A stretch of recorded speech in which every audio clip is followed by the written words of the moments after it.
Salut toi. Alors aujourd'hui, j'avais pas prévu de faire une vidéo aujourd'hui, mais hier j'ai fait une séance avec une cliente qui est sortie de comment ça s'appelle, d'un retour du refoulé, qui a fait un retour du refoulé. Alors si tu sais pas ce que c'est que le retour du refoulé, il faudra que je mette le lien vers la fiche, que je mette une fiche vers cette vidéo que j'ai faite sur justement les traumatismes et le retour du refoulé. Il faut que je trouve un stylo pour écrire aussi parce que sinon je vais l'oublier. Comme d'habitude. Donc une fiche vers ça. Ok. Et du coup, donc elle est sortie du retour du refoulé et elle est sortie de ça. Donc pour remettre dans le contexte, parce que tu vas pas aller regarder la vidéo pour tout comprendre, ça n'a aucun sens, sauf si ça t'intéresse vraiment. Donc le retour du refoulé, c'est le fait que quand tu vis un trauma, particulièrement quand t'es jeune, mais ça peut le faire quand t'es plus vieux aussi, évidemment, quand tu vis un trauma, ton esprit peut utiliser plein de mécanismes de défense pour rester en sécurité. L'un des mécanismes les plus courants, ça s'appelle le refoulement. Donc on oublie complètement qu'il s'est passé un événement traumatisant dans notre vie. On se comporte comme si on avait été traumatisé, mais on ne sait plus pourquoi. Et ça nous aide, jusqu'à ce qu'on soit réellement en sécurité, ça nous aide à avancer et à nous sentir bien. Parce que si tu te laisses submerger par les émotions liées au trauma pendant que tu es traumatisé, tu ne peux, et pendant que tu n'es pas en sécurité, si tu te laisses submerger, tu ne peux pas avancer. Ça n'est pas possible. Parce que t'es trop traumatisé, tu restes paralysé par toutes tes émotions. Si tu arrives à aller de l'avant, c'est là que tu peux t'en sortir, et tu peux t'en sortir jusqu'à un point de sécurité, et c'est quand tu es en sécurité que là tu te souviens. Parce que l'esprit est quand même assez bien fait. Du coup, une fois que tu es en sécurité et que tu te souviens, c'est là que tu peux passer à autre chose. Et ma cliente, elle avait ressenti un fort sentiment de colère par rapport à ce qui lui était arrivé. Un sentiment qu'on lui avait volé sa vie. Un sentiment que... un sentiment de ressentiment, vraiment de la rancœur, du ressentiment. Et je peux comprendre totalement parce que quand je me suis rendu compte que mes parents étaient maltraitants, psychologiquement, et physiquement d'ailleurs, puisque ma mère m'a frappée, quand je me suis rendu compte de toutes les relations toxiques qu'il y avait dans ma vie, moi aussi j'étais très en colère. J'étais en colère, et j'étais d'autant plus en colère que je savais que je pouvais rien y faire. Tu ne peux pas retourner en arrière et changer ce qui s'est passé. Alors, je mettrai une nuance à ça. Il y a certaines thérapies brèves qui consistent à soigner son enfant intérieur. Et aussi il y a une technique qui s'appelle le psychodrame, qui consiste à... il y a une équipe qui est avec toi, tu revis la situation avec cette équipe, donc il y a un homme qui représente par exemple ton père qui t'a maltraité un jour précis, il y a une femme qui représente ta mère, qui joue ta mère, puis toi tu te joues toi à l'époque, et on joue une première fois comment ça s'est passé réellement, et puis une deuxième fois on joue, je crois que c'est comme ça que ça se passe, mais s'il y a des gens qui sont spécialisés dans le psychodrame, dites-le dans les commentaires et expliquez-moi exactement comment ça se passe, mais ce que j'ai compris c'est ça, et la deuxième fois on rejoue la situation de manière à ce que ça soit bienveillant, ou par exemple ton père, au lieu de te taper, s'il te tape, je ne sais pas, il s'assoit à côté de toi, il t'écoute et il te laisse exprimer ce qu'il y a à exprimer, et à la fin vous vous prenez dans les bras et la situation est réglée, et ça fait quelque chose dans le cerveau qui fait qu'on passe à autre chose et ça se passe mieux. Donc ça c'est une petite parenthèse, mais si jamais t'as vécu un trauma qui impliquait quelqu'un d'autre et que tu penses que ça peut t'aider, tu peux te tourner vers des thérapeutes qui sont spécialisés dans le psychodrame, c'est comme ça que ça s'appelle, et pour rejouer finalement cette situation pour que ça aille un peu mieux.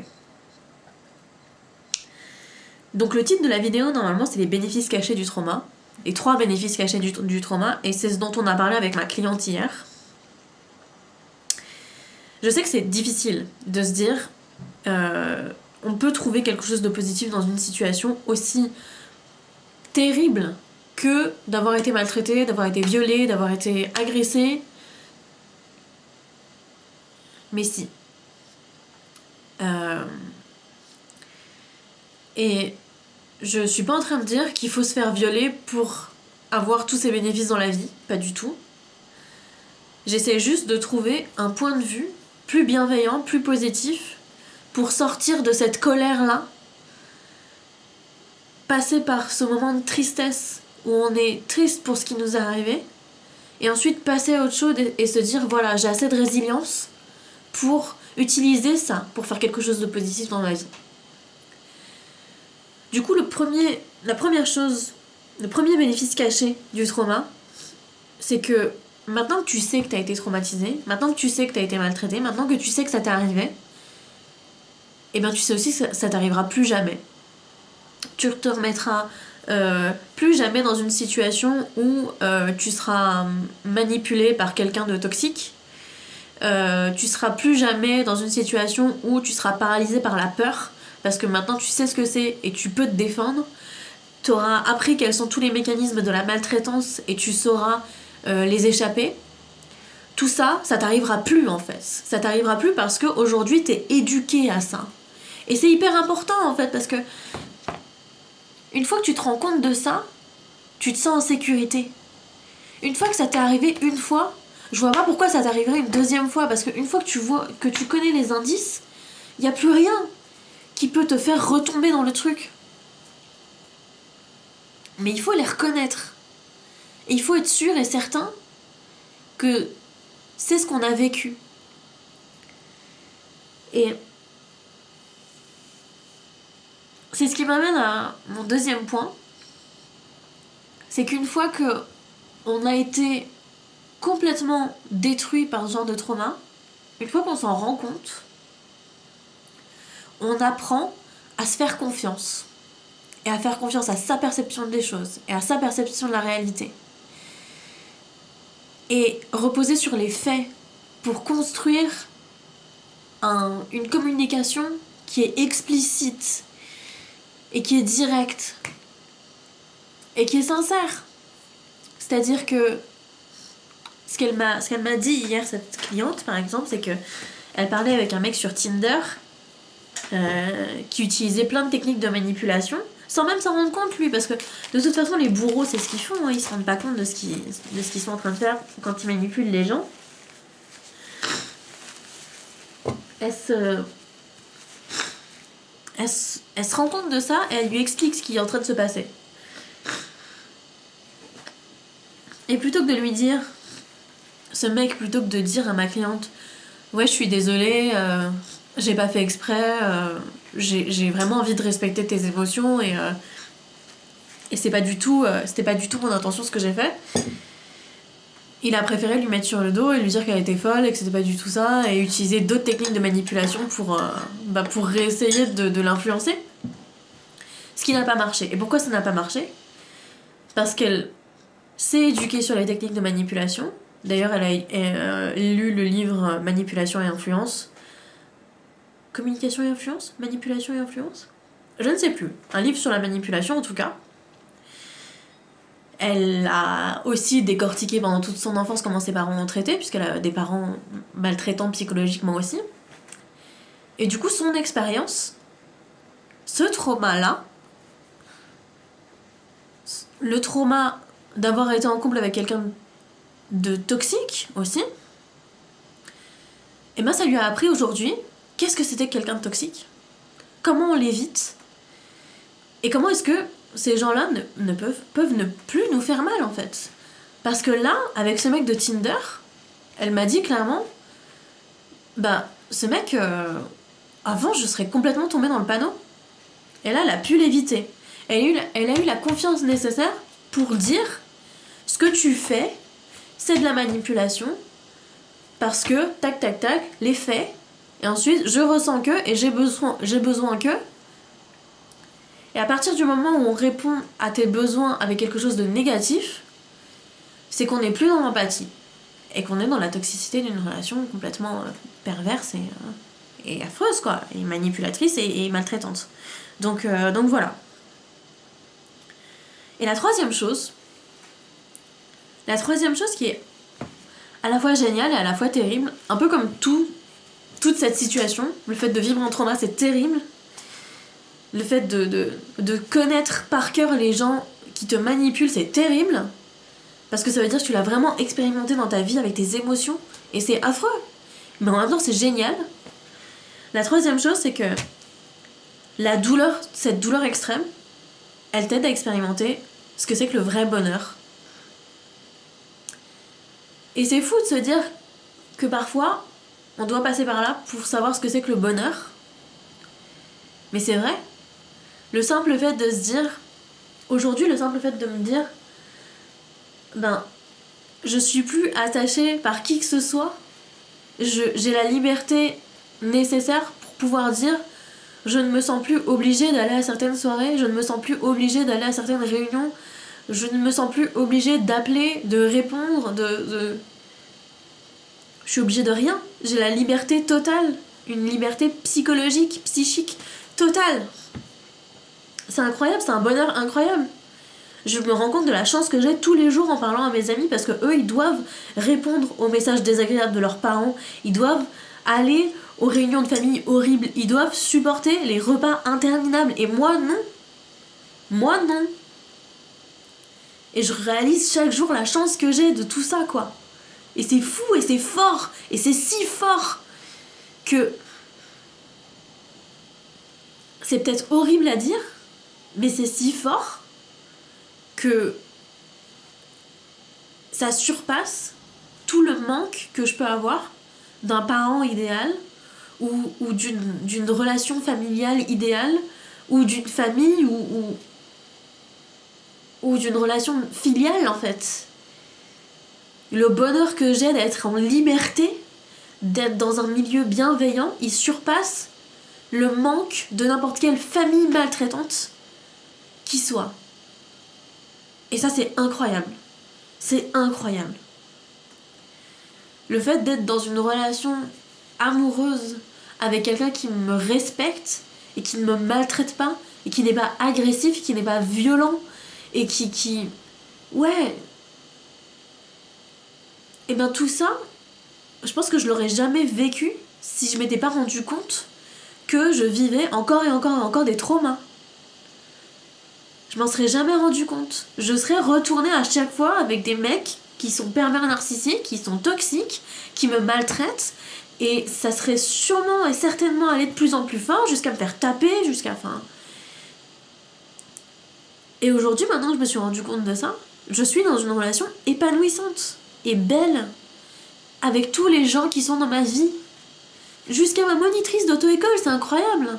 C'est incroyable, j'ai été tellement traumatisée par mon auto-école la première fois que j'y suis allée qu'il m'a fallu 10 ans pour passer le permis. Et là, aujourd'hui ma monitrice, quand je conduis et que je fais des erreurs, elle me dit mais c'est pas grave, il faut juste que tu reprennes confiance en toi. Mais qu'est-ce que c'est incroyable d'avoir ça. Vous avez déjà vu un moniteur d'auto-école qui fait ça? Jamais, j'ai jamais entendu ça toute ma vie. Et c'est ça que j'attire maintenant dans ma vie. C'est ce bonheur-là. Parce que je sais ce que c'est que les gens toxiques. Donc je sais les éviter. Donc je sais repérer les gens qui sont réellement bienveillants et réellement bons et gentils pour moi, quoi.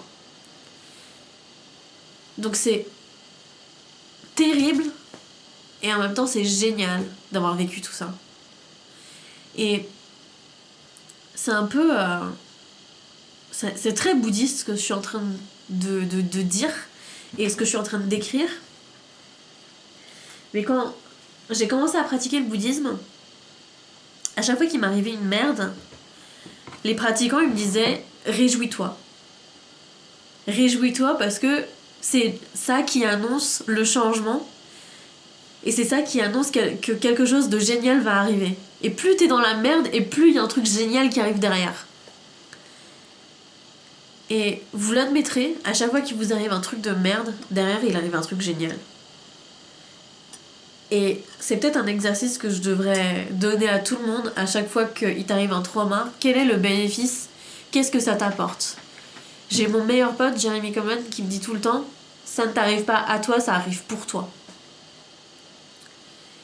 depuis que je suis partie de chez mes parents, depuis que j'ai complètement coupé mes relations avec eux, j'ai jamais été aussi libre de toute ma vie.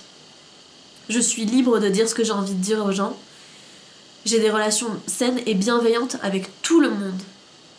Depuis que je suis sortie de mes relations toxiques avec les hommes de ma vie, je me suis fiancée avec quelqu'un d'incroyable, qui me respecte, qui m'aime, qui me soutient. Qui est un soutien qui est indéfectible, qui sera toujours là et qui m'aimera toujours. C'est une sécurité dans ma vie qui est incroyable. Depuis que j'ai pas peur d'être moi, j'ai plus peur d'être moi-même, de m'exprimer comme j'ai envie de m'exprimer, de faire ce que j'ai envie de faire, d'avoir les activités dont j'ai envie. J'ai jamais été autant aimée et autant appréciée. Parce qu'il y aura des gens qui vont vous rejeter pour qui vous êtes, de manière très très forte. Mais à contrario, il y aura des gens qui vont vous aimer exactement pour qui vous êtes, et de manière aussi forte. Et ça surpasse tout. Ça surpasse tout. Donc si vous vous rendez compte que vous avez vécu un trauma, et que vous n'arrivez pas à trouver le bénéfice secondaire de tout ça, que vous n'arrivez pas à voir la beauté dans votre vie, qu'est-ce qui est bien, qu'est-ce que ça m'apporte, pourquoi c'est arrivé pour moi et pas à moi, je vous invite vraiment à vous faire aider, parce que c'est difficile d'être objectif sur ce genre de situation et d'avoir ce regard qui change et ce regard un peu plus bienveillant sur ce qui nous arrive maintenant et pas sur ce qui nous est arrivé par le passé. C'est difficile de se rendre compte soi-même, tout seul, que une expérience traumatisante ne nous définit pas. Je ne me définis pas comme une enfant maltraitée, je ne me définis pas par une enfant incestueuse qui vient d'une famille incestueuse, ou alors une femme qui a été violée, ou alors je me définis pas comme ça. Ça me définit pas tout ça, c'est ce qui m'est arrivé. Et aujourd'hui, je peux transmettre ça aux autres. Je peux transmettre tout ce qui est bienveillant là-dedans aux autres. Donc si vous avez envie d'être aidé par moi, si t'as envie d'être aidé par moi, il y a un lien Calendly dans la description qui est là juste pour qu'on s'appelle et qu'on voit ensemble qu'est-ce qui va se passer, si t'es assez motivé pour être suivi par moi, si t'as envie de t'investir financièrement et psychologiquement. Il faut savoir que mes coachings commencent à 2 000 € maintenant, donc voilà, il faut être aussi conscient de ça. Et la dernière chose que j'ai envie de dire, c'est que oui, cet appel il est complètement gratuit, il engage à rien du tout. C'est juste pour que moi je vois si je peux te prendre en charge, psychologiquement parlant, si ça match, si nos énergies elles sont pareilles, si on a envie d'aller dans la même direction ensemble. Et si c'est oui, là je te redirigerai vers mon directeur commercial qui lui s'occupera de tout le reste des paiements, des échelonnements, des trucs, des machins. C'est lui qui s'occupe de tout ça, c'est plus moi. Donc voilà, c'est tout. J'espère que cette vidéo elle t'a plu et qu'elle t'a aidé surtout à comprendre comment est-ce qu'un trauma peut devenir quelque chose de bien dans ta vie et quelle est la résilience derrière tout ça, quel est le mécanisme derrière tout ça. Donc si ça t'a plu, laisse un petit pouce bleu, un commentaire si jamais il y a quelque chose une question que tu te poses, et puis n'hésite pas à partager cette vidéo. Si jamais elle te plaît, je serai mieux référencée et mon message touchera surtout plus de gens. Je fais des bulles avec mon nez. Mon message touchera plus de gens. Voilà, je suis très malade. C'est tout. J'ai oublié de parler de mon planning éditorial. Désormais, ça sera une vidéo tous les dimanches à 18h30. Il y aura une newsletter tous les lundis à 18h30 aussi.